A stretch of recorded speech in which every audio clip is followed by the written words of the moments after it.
کہ اب ہم اس پہ بات کریں گے کہ اللہ تعالیٰ فرما رہے ہیں کہ میں عالمین کا پالنے والا ہوں۔ لیکن میرا آپ لوگوں سے اس حوالے سے ایک سوال ہے کہ جیسے آپ لوگ ایک جس علاقے میں رہتے ہیں، اگر میں آپ سے یہ بات کہوں کہ آپ کے علاقے میں کل کتنے افراد ہیں، مطلب کل کتنے گھر ہیں، ہر گھر میں کل کتنے افراد ہیں، اور ان افراد کی کیا کیا ضروریات ہیں، کیا کیا وہ اللہ سے مانگتے ہیں، کیا کیا ان کو اللہ تعالیٰ سے طلب ہے، اور اللہ تعالیٰ کیا کیا عطا کرتا ہے بنا مانگے اور مانگتے ہوئے بھی۔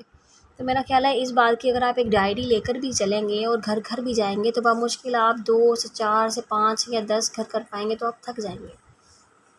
اندازہ لگانا مشکل ہے کہ ہمارے ایک علاقے کے اندر کل کتنے محلے ہیں۔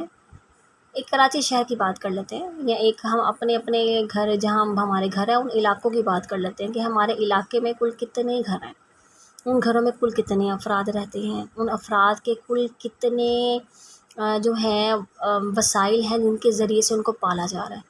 ہم اپنے ایک علاقے کا بھی حساب نہیں لگا سکتے تو کراچی شہر، پھر پورا پاکستان، پھر پوری دنیا، پھر کل عالمین، ایک عالم کے اندر جنات بھی ہیں، انسان بھی ہیں، فرشتے بھی ہیں، نباتات بھی ہیں، چرند پرند بھی ہیں، سمندری نظام بھی ہے، اللہ تعالیٰ کا حشرات کا نظام بھی ہے، بے پناہ مخلوقات ہیں۔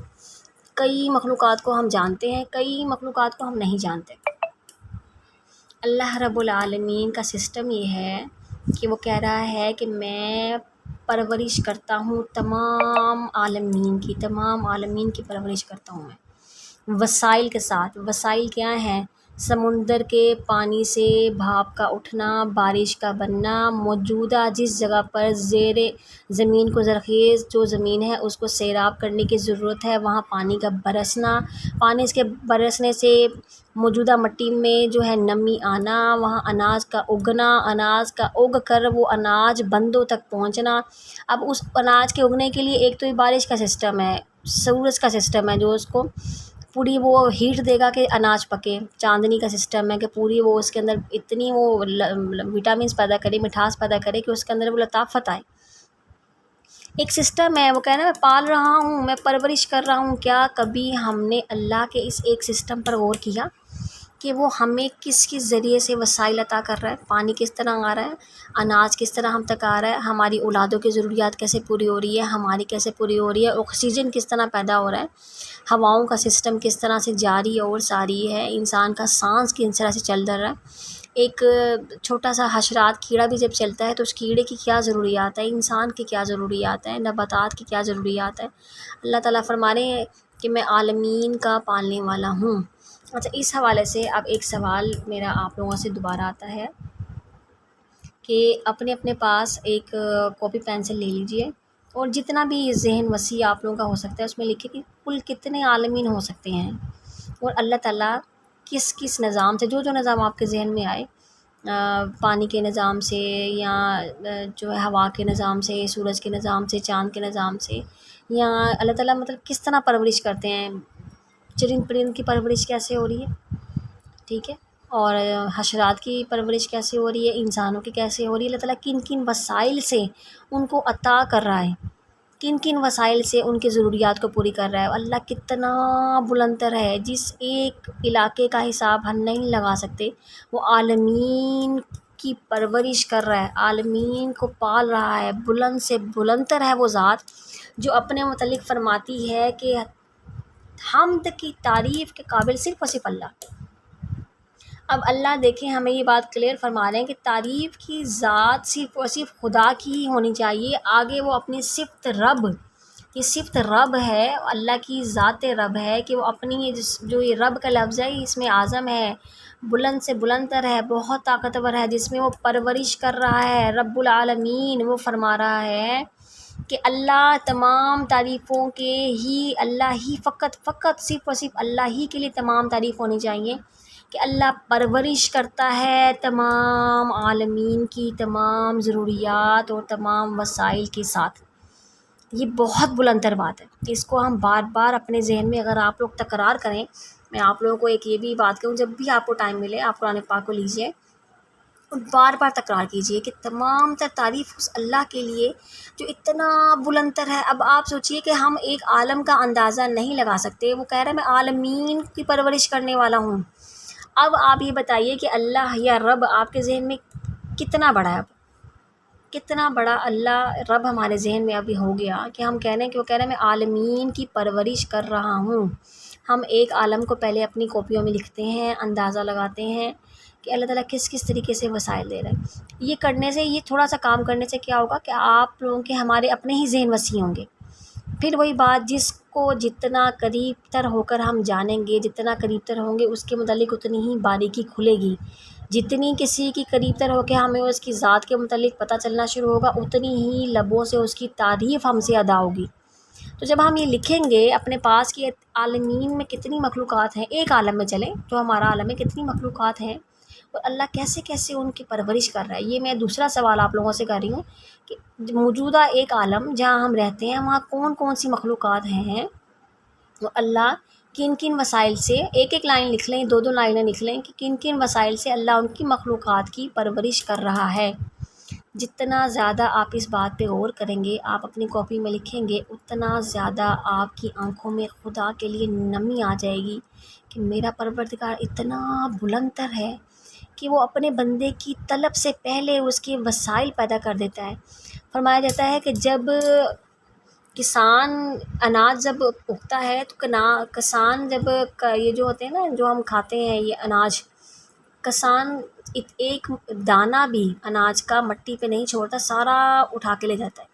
لیکن جب پرندے اڑتے ہوئے زمین پر آتے ہیں کہ اللہ نے یہاں ہمارا رزق رکھا ہے، تو ان کے زمین پہ قدم رکھنے سے پہلے وہاں دوبارہ سے اناج کو اگا دیا جاتا ہے۔ یہ اللہ کا نظام ہے، بلند تر نظام۔ صبح و شام جب پرندے زمینوں میں پرواز کرتے ہیں اور رزق تلاش کرتے ہیں کہ کہیں تو اللہ نے رزق رکھا ہوگا، اللہ اس یقین کی خاطر ان کے لیے رزق کا بندوبست فرماتا ہے۔ کسی کے دل میں ڈال دیتا ہے، کہیں کوئی نہیں ہوتا تو وہ خود اپنے فرشتوں کے ذریعے وسائل پیدا کر دیتا ہے، لیکن وہ اپنی تمام تر مخلوقات کے لیے پرورش کا نظام جاری اور ساری رکھے ہوئے ہے۔ تمام تر مخلوق سے محبت کیے ہوئے ہے۔ تمام تر دیکھیں پرورش کرنے والا کون ہوتا ہے؟ پالنے والا۔ جیسے ہمارے گھروں میں ہمارے سربراہ ہوتے ہیں، ہمارا باپ ہوتا ہے، جو بھی ہمارے گھر میں پالنے والے ہیں، وہ بیچارے صبح اٹھتے ہیں، کتنا ایثار کرتے ہیں، کمانے جاتے ہیں، سردی ہے، گرمی ہے، بخار ہے، تکلیف ہے، ایک ایثار کرتا ہے۔ تبھی تو اللہ تعالیٰ نے کہا ہے کہ ہمارے گھروں میں مردوں کا رتبہ عورتوں سے ایک درجہ بلند ہے۔ وہ اس لحاظ سے بھی ہے کہ وہ ایثار کرتے ہیں اپنی زندگی کا، کتنی تکلیفیں، سردی گرمی برداشت کرتے ہیں اور اپنے گھر کی پرورش کی کوشش کرتے ہیں۔ یہ جذبہ ان کے اندر ڈالنے والا کون ہے؟ وہ خدا جو عالمین کی مخلوقات کی پرورش کر رہا ہے۔ اور جب وہ اپنے چرند پرند کے لیے بھی پرورش کا نظام بناتا ہے تو لوگوں کے دلوں میں ڈال دیتا ہے کہ میں نے پرورش کا یہ وسیلہ بنایا ہے، اے ابن آدم آپ تم کوشش کرو کہ میری مخلوقات کی زیادہ سے زیادہ ضروریات کا خیال رکھو۔ تو مختصر سی اس بات پہ میں کہتے ہوئے ختم کروں گی آج کی یہ ویڈیو کہ بندہ خاص بننا ہے تم کو اگر، تو کر لو محبت ہر ذرہ کائنات سے، رکھ لو پھر سوچ تم اپنی، خدا نہیں تو اس کی مخلوق ہی صحیح، خدمت خلق کو اپنا معمول بنا لیجئے۔ تمام تر عالمین میں جتنی بھی مخلوقات ہیں، خدمت خلق، چرند ہے، پرند ہے، نباتات ہے، حشرات ہے، آپ نے گھر میں پودے پالے ہوئے ہیں، پودے رکھے ہوئے ہیں، ان سے محبت کیجیے کہ اللہ نے بنائے ہیں۔ آپ کی زندگی کا رنگ بدل جائے گا، خدا کی نظر کرم ہو جائے گی، کیونکہ وہ خود اپنی محبت مخلوق سے بے پناہ محبت کرتا ہے۔ اور یہی صفت جب بندے اپنا لیتے ہیں، اس کی مخلوق سے محبت کرتے ہیں، تو وہ کس صفت میں آ جاتے ہیں؟ وہ اللہ کی تعریف، جو کہتے ہیں نا تعریف تر تمام تعریف اللہ کے لیے، اور اللہ نے چن لیے کچھ لوگ جن کے ذریعے اللہ اپنا کام کروا رہا ہے۔ تو جو لوگ خدمت خلق کے کام کے لیے اللہ کی تمام بنائے ہوئے نظام کے ذریعے سے اللہ کی مخلوق کی مدد کرتے ہیں، خدمت کرتے ہیں، اللہ ایسے لوگوں سے بے پناہ خوش ہوتا ہے۔ تو آپ لوگوں سے آج 2 سوال کیے گئے ہیں، ایک تو تعریف کے حوالے سے سوال کیا گیا ہے، دوسرا سوال یہ کیا گیا ہے کہ ہمارا ایک عالم جس میں ہم رہتے ہیں کل کتنی مخلوقات ہوں گی جو بھی آپ کو نظر آتی ہیں، جتنی بھی آپ کی نالج ہے، اور ان مخلوقات کی پالنے کے، پرورش کے کیا کیا ذرائع ہوں گے۔ اپنے اپنے حساب سے لکھے. اسے پرندوں کا لکھ لیجیے اللہ نے کیسے ان کی پرورش رکھی ہوئی ہے، چرند کی کیسے رکھی ہوئی ہے، نباتات کی کیسے رکھی ہوئی ہے، ایک ایک لائن میں لکھ لیجیے انسانوں کی کیسے رکھی ہوئی ہے. تو اس کے بعد جب آپ یہ لکھ لیں تو جب ہم سوال و جواب کریں گے تو انشاءاللہ اس پہ مزید بات کریں گے. اللہ تعالیٰ سے دعا ہے کہ اللہ تعالیٰ آپ لوگوں کے ذہن میں مزید وسعت پیدا فرمائے، میرے ذہن میں مزید وسعت پیدا فرمائے. جو اللہ چاہتے ہیں خود سے خدا تک ہم سمجھ پائیں. جیسے پھر وہی قول ہے حضرت علی علیہ السلام رضی اللہ تعالیٰ عنہ کا کہ ہمارے خود کا آج اس آیت سے سبق یہ ہے کہ تمام تر تعریف ہماری خود ذات سے شروعات ہو کر خدا تک کائنات کی ہر چیز میری ذات پر لازم ہے کہ میں کچھ کھا رہی ہوں، پی رہی ہوں، کسی کو دیکھ رہی ہوں، کسی کے اندر کچھ بھی کر رہی ہوں تو مجھے پہلے اللہ کی تعریف کرنی ہے. اس حوالے سے ایک حدیث بھی ہے. آپ صلی اللہ علیہ وآلہ وسلم سے حضرت علی رضی اللہ تعالیٰ عنہ نے سوال کیا کہ مجھے کچھ نصیحت فرمائیے. آپ صلی اللہ علیہ وآلہ وسلم نے فرمایا اے علی کیا تم اللہ کو جانتے ہو، پہچانتے ہو؟ آپ نے فرمایا الحمدللہ میں اللہ کو جانتا ہوں، پہچانتا ہوں. آپ صلی اللہ علیہ وآلہ وسلم نے دوسرا سوال کیا اے علی اور کیا تمہارا پروردگار بھی تم کو جانتا اور پہچانتا ہے؟ آپ نے کہا الحمدللہ میرا پروردگار بھی مجھ کو جانتا اور پہچانتا ہے. آپ صلی اللہ علیہ وآلہ وسلم نے فرمایا اے علی اس کے بعد تمہیں کسی بھی نصیحت کی ضرورت نہیں رہتی. تو بس یہی آپ لوگوں سے کہنا کافی ہے میرا کہ خود سے خدا تک کے سفر میں اتنی پہچان ہمیں ہو کہ ہر بشر میں ہمیں خدا نظر آئے. رکھیے سلام و دعا ہر ایک خاص اور عام سے، کیا پتہ کس لباس میں کس روب میں ہمیں خدا مل جائے. آمین ثم آمین برحمتک یا ارحم الراحمین وما علینا الا البلاغ المبین. آپ سب کا بہت بہت شکریہ. کوئی سوال اگر رہ گیا ہو دوران کلاس تو آپ سوال کر سکتے ہیں، پوچھ سکتے ہیں. اس پوری کلاس کو آپ اپنے یوٹیوب پہ بھی دیکھ سکتے ہیں اگر آپ لوگ ابھی اپلوڈ نہیں کر پا رہے ہیں، کوئی بھی مسئلہ ہو. اور سوال و جواب پھر میرا آپ لوگوں سے ریکویسٹ ہے کہ سوال سیشن اپنی کاپیز میں نوٹ کرتے جائیے.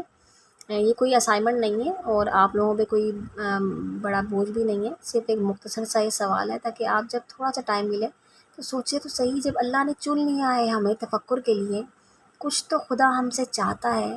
اور یہ جیسے کل ہم نے وہ 2 بچوں والا سوال بھی کیا تھا، جب کوئی ہم سے کچھ چاہ رہا ہے تو اس کی چاہت کو پورا کیا جائے تاکہ وہ ہم سے راضی ہو جائے، تاکہ وہ ہم سے خوش ہو جائے. اس کا ایثار ہے، اس کی تمام محبوب کا ایثار ہے، محبوب کے گھرانے کا ایثار ہے. اللہ ہم اس کا حق ادا تو نہیں کر سکتے لیکن کوشش کر سکتے ہیں. اللہ تعالیٰ آپ کو اور ہمیں ہم سب کو کوشش کرنے کی توفیق دے. آمین ثم آمین. آپ سب کا بہت بہت شکریہ.